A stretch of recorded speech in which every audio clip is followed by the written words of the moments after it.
না জানি কত বছর পর আবার হিন্দি লিখতে বসেছি। লিখতে লিখতে শেখাতে হবে তাই লিখছি।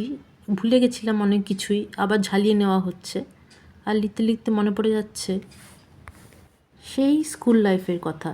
সেই ছোট্টবেলায় থার্ড ল্যাঙ্গুয়েজ ছিল হিন্দি। আমাদের হিন্দি নিতেন সপনা টিচার,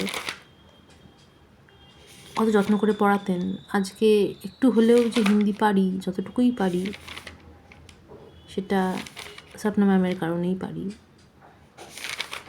মনে পড়ে যাচ্ছিল স্মৃতিগুলো।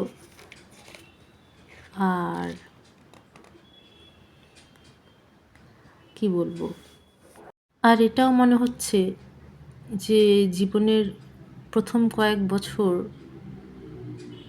সেই কয়েক বছরের শিক্ষা কতটাই গুরুত্বপূর্ণ। কারণ সারা জীবন ধরেই আমরা শিখি, হয়তো হয়তো না, নিশ্চয়ই শিখি, সারা জীবন ধরেই শিখি। কিন্তু এই যে ছোটো ছোটো বাচ্চাদের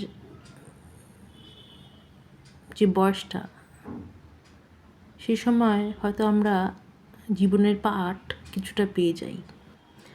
তাই আজ এই নতুন কাজে ঢুকে ছোটো ছোটো শিশুদের শেখাতে গিয়ে এটাই মনে হচ্ছে যেন ওদের বেসিক্সগুলো, ওদের রুটগুলো খুব স্ট্রংভাবে ডেভেলপ করে দিতে পারি। আর কি বলবো, এটাই মনে হচ্ছে আজ। তাই তাই নিজেও একটু খাটছি, কারণ বাচ্চাগুলিকে সুন্দর করে গড়ে দেওয়ার দায়িত্ব তো আমাদের টিচারদের উপর থাকেই, তাই না?